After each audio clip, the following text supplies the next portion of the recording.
Aujourd'hui, je reçois Guila Clara-Kessous sur le podcast Balance ton héroïne. Et ce n'est pas peu dire. Guila Clara est multipotentielle. Vous allez découvrir toutes ses facettes au travers de son interview. Et puis, j'ai mis dans les ressources de cet épisode sa formation et son parcours, car elle s'est formée aux États-Unis auprès des plus grands. Et par rapport à son parcours en tant que multipotentielle, elle fait plein de choses. Elle est notamment artiste nommée par l'UNESCO, artiste pour la paix. Elle accompagne des femmes au travers d'associations dans le monde entier. Elle est aussi coach de dirigeants et de personnages publics ou politiques.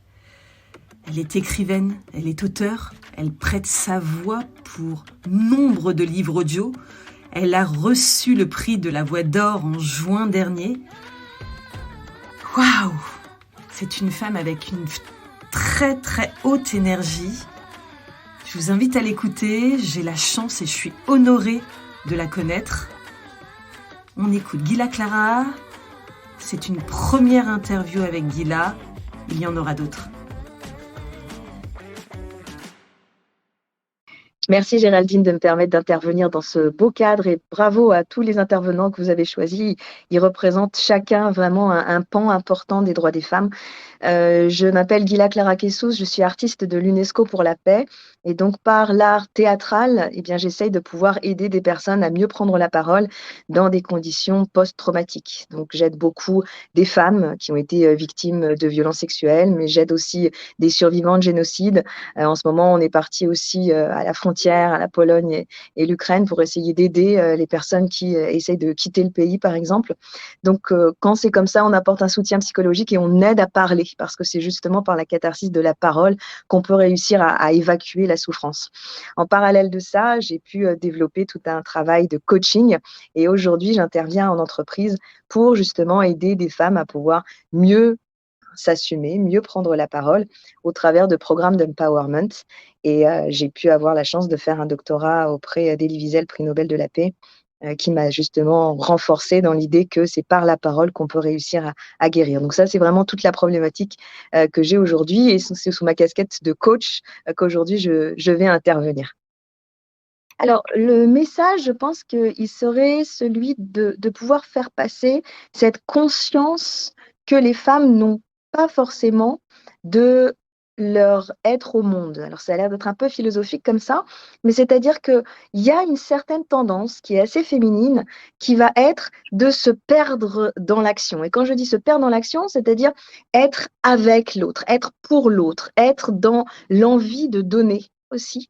Et on le voit bien lorsqu'on parle du care, on pense immédiatement au côté maternel ou maternant que l'on prête aux femmes. Mais c'est vrai que parce qu'on les a bien préparées à cela, par une éducation où on leur met des poupées dès le plus jeune âge, on a en fait cet être féminin qui va être dédié à l'autre et qui va avoir beaucoup de mal en fait à prendre un peu de recul.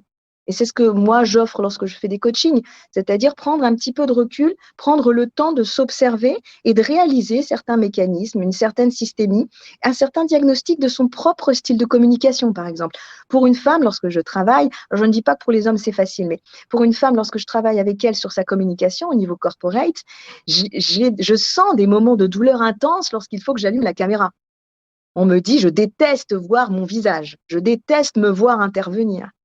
Et je dis, mais vous montrez votre visage à tout le monde tout le temps, alors partagez la douleur, faites en sorte de voir ce que vous pensez ne pas être si agréable. Et petit à petit, en fait, il y a une réconciliation qui se fait, généralement en 3 étapes. La première, c'est lorsque la femme se découvre, « Oh là là, qu'est-ce que j'ai vieilli ?» La deuxième, c'est « Oh là là, qu'est-ce que j'ai grossi ?» Et puis le troisième, c'est « Mais finalement, je suis pas si mal. » Et le « finalement, je suis pas si mal », c'est vraiment le point de bascule. Donc moi, aujourd'hui, s'il y avait un seul message, c'est se dire « Ah, finalement, je suis pas si mal ».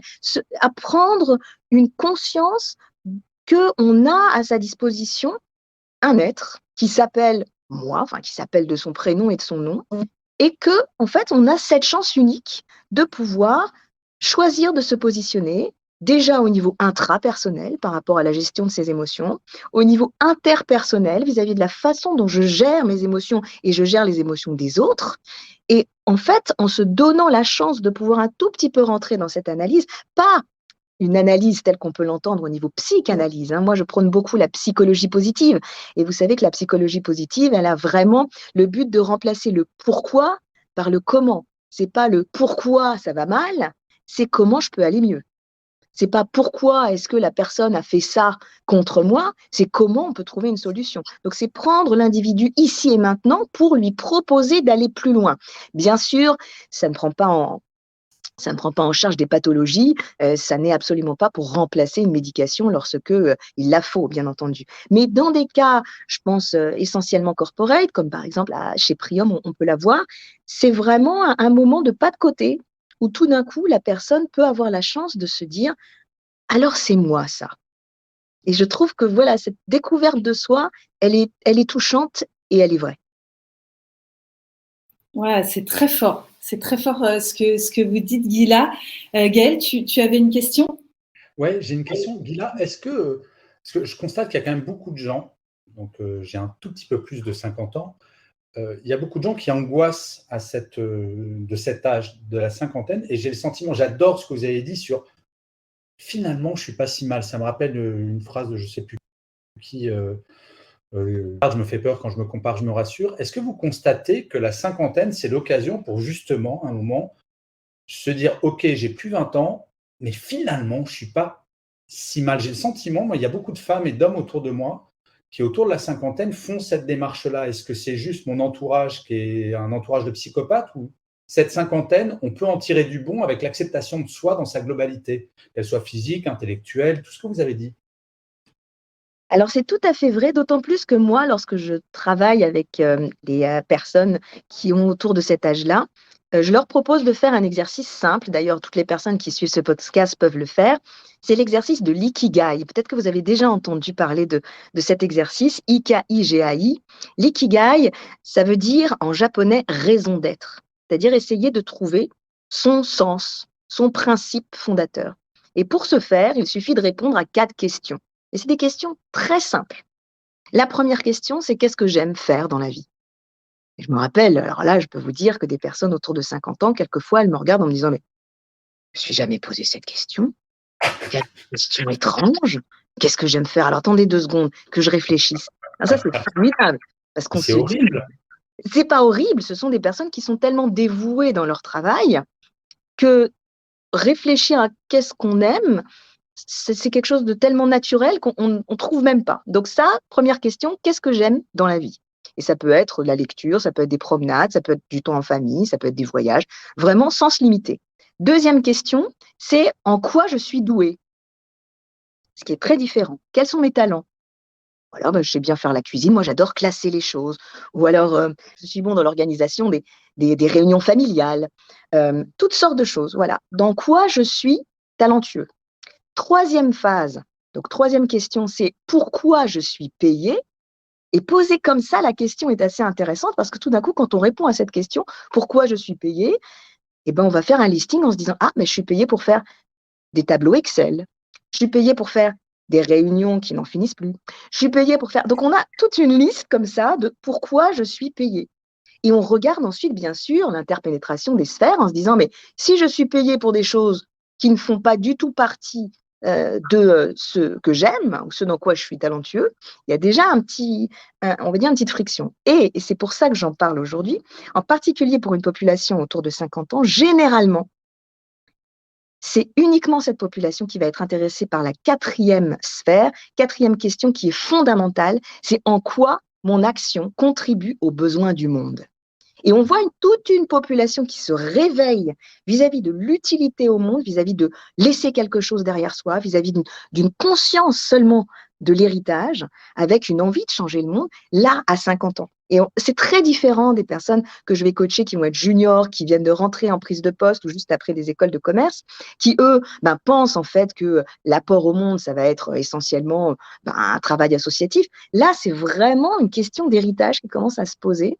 Et c'est fascinant de voir comment est-ce qu'en fait, ces personnes qui sont autour de 50 ans réussissent à se se redéfinir véritablement grâce à ce type d'outils. Donc, je vous conseille vivement, vous pourrez trouver sur Internet, de taper Ikigai, I-K-I-G-A-I, de répondre à ces 4 questions qui sont simples et de voir comment dans votre vie vous trouvez l'équilibre entre ces 4 piliers fondamentaux, parce que c'est vraiment le secret d'une harmonie de raison d'être.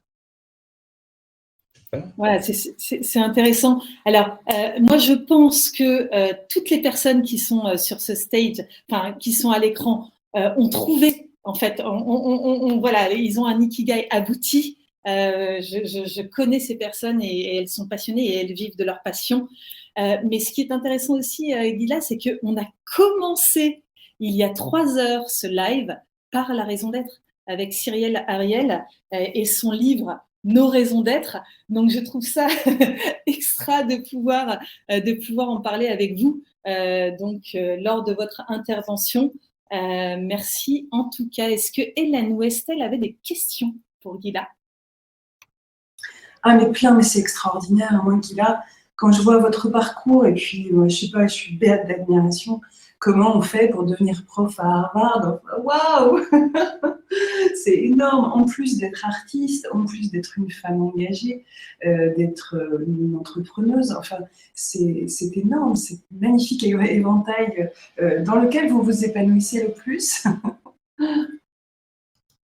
Alors, merci, merci beaucoup de ces retours positifs qui me touchent beaucoup. Je vais essayer d'être très réaliste en disant en fait que je pense que l'intelligence, c'est de vraiment faire croire que tout ça est un parcours pensé, réfléchi et qui fait sens. Parce qu'en fait, je pense que c'est comme beaucoup d'entre vous, peut-être qui nous suivez, en fait, on ne fait sens que lorsqu'on regarde en arrière. Quand tout d'un coup, on voit cette pyramide s'amonceler en se disant « Oh, mais qu'est-ce que je suis? Qu'est-ce que c'est que toutes ces réalisations ?» Et c'est vrai que moi, j'ai eu la chance de pouvoir me laisser porter, mais tout en étant profondément attirée vers des personnes qui, j'allais dire, qui sont des sortes de gardiens de lumière. J'ai eu la chance de travailler au niveau théâtral avec John Malkovich, au niveau pensée avec Elie Wiesel, le prix Nobel de la paix, mais avec Malala Yousafzai aussi, qui se bat contre les talibans, ou encore avec Dr Mukwege, qui travaille à réparer les femmes au Congo. Donc, c'est des gens qui ont une aura, un charisme et surtout un engagement sans faille. Et j'allais dire, cet éclat qu'ils peuvent avoir, je pense que plus vous pouvez réussir à comprendre leur œuvre, à se rapprocher de ces rôles modèles, plus tout d'un coup, il y a un tout petit éclat qui va vous transpercer le cœur en vous disant, ça y est, il faut que toi aussi maintenant tu puisses parler. Et c'est comme ça, en fait, petit à petit que les choses se sont faites.